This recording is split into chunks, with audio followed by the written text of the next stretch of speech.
Yang mulia Bapak-Bapak Uskup, para imam, biarawan-biarawati, para frater, bruder, umat beriman, anak-anak dan generasi muda yang terkasih dalam Tuhan kita Yesus Kristus, selamat pagi untuk kita semua.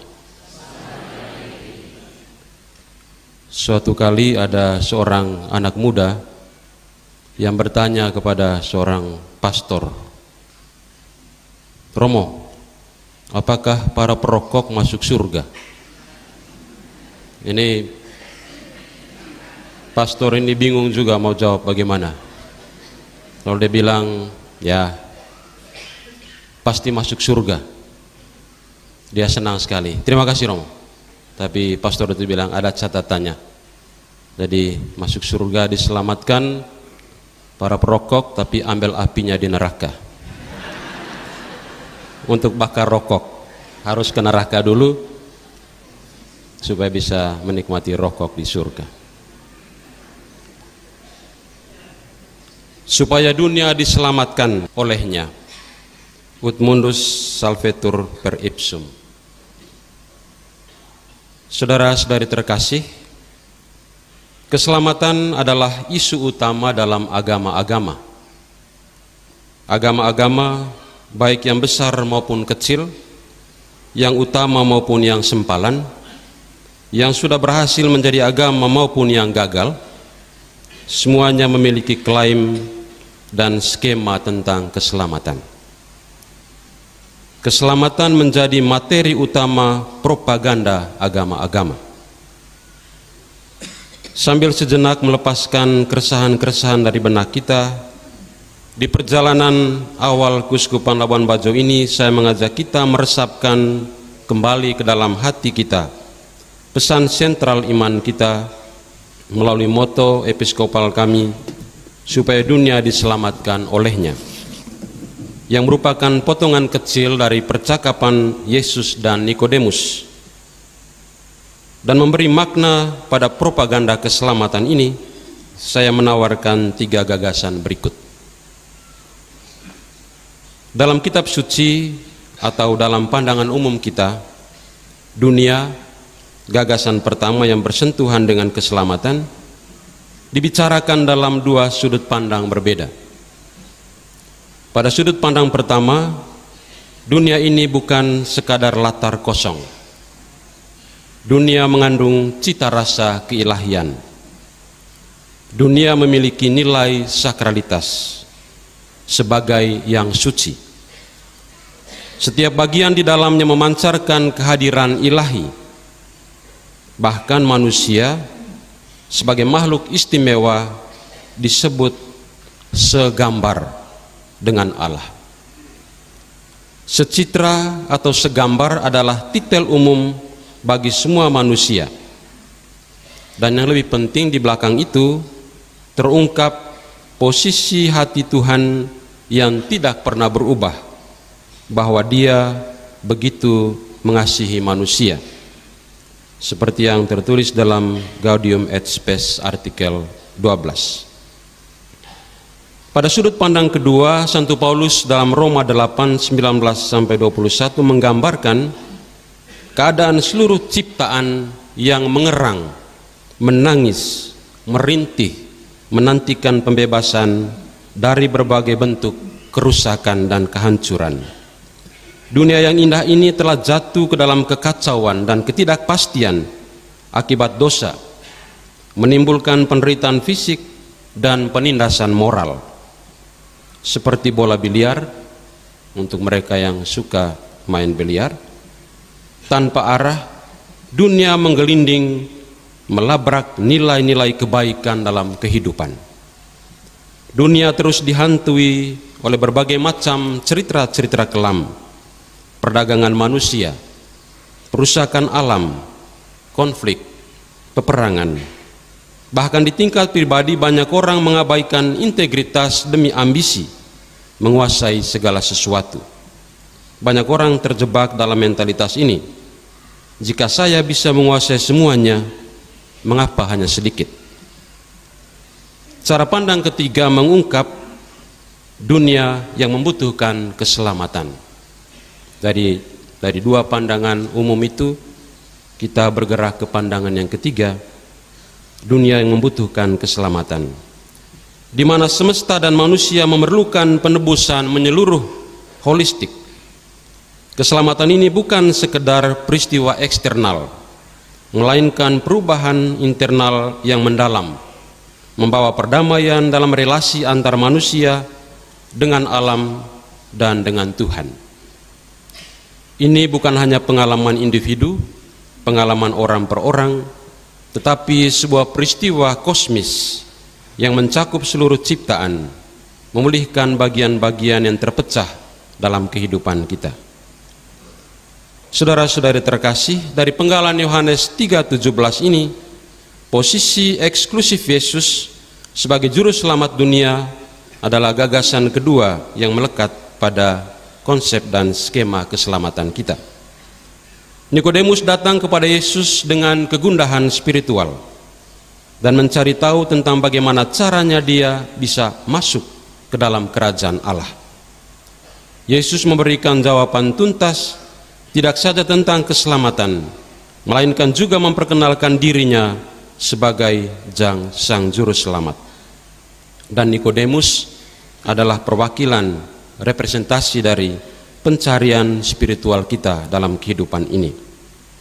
Kita melihat dari percakapan Nikodemus dan Yesus, Allah dapat mendekati manusia dengan dua cara. Pertama, dengan keadilannya, dengan menghukum dosa-dosa, atau dalam pengertian sederhana kadang-kadang kita anggap menghukum kita yang berdosa. Kedua, dengan cintanya, dengan membayar dosa-dosa kita. Dan kita tahu Tuhan memilih pendekatan yang kedua. Keselamatan adalah ikhtiar penebusan, bukan penghukuman. Keselamatan adalah inisiatif Allah sendiri. Keselamatan datang dari Allah sendiri, bukan produk pengetahuan manusia yang terbatas. Keselamatan bermula dari kasih-Nya yang tanpa syarat. Keselamatan adalah anugerah Allah dengan cuma-cuma. Keselamatan di sini diwakilkan dalam dua ungkapan. Pertama, orang masuk ke dalam kerajaan Allah, dan kedua, orang dilahirkan kembali. Pertanyaannya, siapa yang membantu kita untuk melakukan itu? Dari percakapan Yesus dengan Nikodemus, Tuhan memiliki skema penyelamatan yang begitu indah. Dia memberikan Yesus, putranya yang tunggal, bagi kita, bagi dunia. Keselamatan olehnya menunjuk pada Yesus yang memiliki hak eksklusif menyelamatkan dunia. Dia sendiri yang memegang kendali penuh atas keselamatan kita manusia. Tidak ada yang lain. Yesus datang untuk menunjukkan kasih yang nyata, bukan palsu, apalagi hanya sekedar pertunjukan otoritas. Yesus datang bukan untuk memerintah, tetapi untuk melayani dengan jalan berkorban. Bahkan jauh sebelumnya Nabi Yesaya sudah menulis tentang ini. Sesudah kesusahan jiwanya, ia akan melihat terang dan menjadi puas, dan hambaku itu sebagai orang yang benar akan membenarkan banyak orang oleh hikmat-Nya, dan kejahatan mereka dia pikul. Bahkan Yesus dalam bagian lain Injil Yohanes 10:10 kemudian mengungkap kebenaran ini, bahwa dia datang supaya mereka mempunyai hidup dan mempunyainya dalam segala kelimpahan. Saudara-saudara terkasih, keselamatan adalah proses berkelanjutan, ekspresi Tuhan yang terus hadir dalam kehidupan kita. Kita dapat memproklamasikan Keuskupan Labuan Bajo sebagai gagasan ketiga berkaitan dengan keselamatan adalah keberlanjutan nyata ekspresi keselamatan Tuhan bagi dunia. Keuskupan bungsu ini lahir semata-mata oleh karya keselamatannya, terlihat super premium di mata dunia, sekaligus super prioritas di benak Tuhan, dan mendekati super me kalau salah-salah. Keuskupan ini menjadi tanda keselamatan nyata. maka gereja kita pengikut Kristus dipanggil untuk berproses bersama Tuhan, bukan sebagai spektator atau penonton, melainkan co-kreator, rekan pencipta Tuhan yang ikut memperbaharui dunia di sekitar kita. Yesus melakukan tindakan penyelamatan itu dengan jalan kesederhanaan. Kesederhanaan bukan kelemahan. Kesederhanaan bukan sebuah kekalahan. Kesederhanaan adalah kekuatan untuk mengubah dunia, bahkan dengan daya tahan jangka panjang. Kesederhanaan dapat dimengerti dalam 3 bentuk.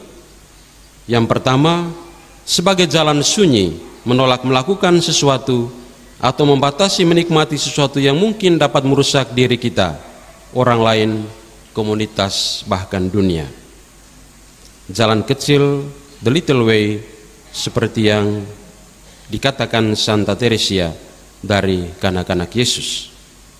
Yang kedua, sebagai jalan pemberian diri bagi sesama, jalan pelayanan cinta bahkan sampai kamu terluka, dalam pengalaman Bunda Teresa dari Kalkuta.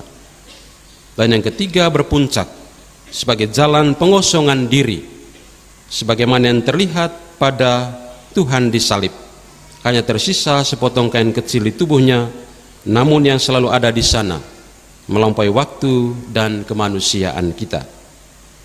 Dari sini kita seharusnya tahu bahwa dunia ini akan selamat melalui dan mungkin hanya melalui kesederhanaan sebagai pilihan jalan hidup kita bersama. Saudara-saudari terkasih, banyak orang dewasa ini mengalami kecemasan, kesepian dan perasaan tidak berarti. Mungkin kita bagian dari itu. Inilah luka-luka rohani yang dihadapi generasi kita. Belum terhitung juga luka-luka ekonomi, luka-luka ekologis, luka-luka politik, luka-luka dalam persaudaraan kita. Paus Fransiskus seringkali berbicara tentang bagaimana gereja dunia harus menghadapi kemunduran dengan keberanian dan harapan. Dalam situasi penuh tantangan, dia percaya bahwa jawaban utama terletak pada pelayanan gereja yang penuh kehangatan. Sebuah sambutan ramah dengan membuka pintu keselamatan bagi semua orang.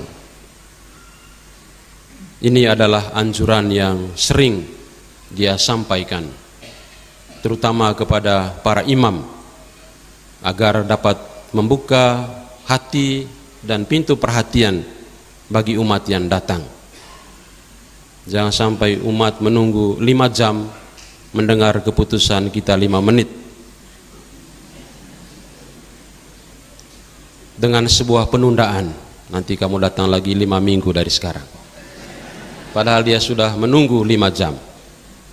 Dia juga berpesan agar kita para imam menjadi pendengar pengakuan yang baik. Jangan memanfaatkan ruang pengakuan sebagai ruang pengadilan dan investigasi. Nanti kalau umat mengaku 1 dosa, investigasi 10. Antara gitu bisa pada itu. Akhirnya dia membatalkan pengakuannya. Paus Fransiskus sangat menekankan hal ini bagi kita para imam. Dia menekankan sebuah sambutan ramah dengan membuka pintu keselamatan bagi semua orang. Kita seperti dalam salah satu judul buku karya Monsignor Paul Budi Kleden yang hadir bersama kita hari ini, teologi terlibat, harus melibatkan diri dalam denyut kehidupan dunia. Ini adalah sebuah ajakan dan kajian yang luar biasa. Memang kadang-kadang teologi sudah jauh terlibat, tapi kadang-kadang aksi pastoralnya yang terlambat. Jadi ada jarak antara apa yang direfleksikan secara teologis dan yang terjadi dalam aksi pastoral. Kalau saya tidak salah dulu pernah almarhum Pater John Prior itu punya guyonan. Di Amerika Latin para pastor kalau sudah baca kitab suci mereka tidak bisa tidur karena apa yang mereka baca mengganggu pikiran mereka, sehingga mereka buka mata terus sampai tidak tutup lagi, terbuka terus. Kalau di Asia beda, setelah baca kitab suci langsung tidur. Karena ayat-ayat itu betapa menenangkan jiwa dan melemaskan otot-otot untuk menuju peraduan. Jadi beda cara pandang terhadap firman Tuhan. Tidak ada yang bisa dipersalahkan itu. Sama-sama benar gitu. Satunya tertidur untuk kesehatan, satunya terbuka juga untuk pelayanan. Sampai di mana ini?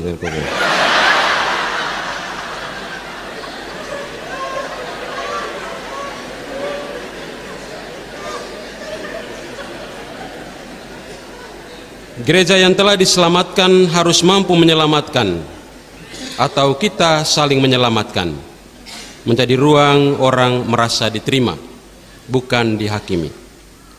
Diselamatkan dan kemudian menyelamatkan adalah seperti merasakan sinar matahari dari kedua sisinya secara sama.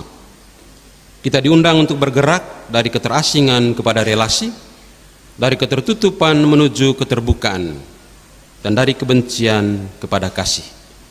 Di Kuskupan baru ini, gereja sebagai jalan seiring dalam ada bersama harus bergerak dari sosok yang mungkin tidak dapat disentuh, untouchable, menuju kehadiran yang mudah didekati, approachable. Ini juga istilah dari Paus Fransiskus. Dengan demikian, ut mundus salvetur per ipsum, supaya dunia diselamatkan olehnya, tidak hanya menghiasi perbincangan teologis, ruang-ruang katekese, melainkan menjadi bagian dari perjumpaan dan percakapan manusiawi setiap hari di antara kita, di darat dan di laut, dalam keluarga, komunitas-komunitas, arena sosial, ekonomi, politik, budaya, dan ekologis. Percakapan yang menyembuhkan, memulihkan, dan menghidupkan satu sama lain di antara kita. Yesusku, aku percaya Engkau sungguh hadir dalam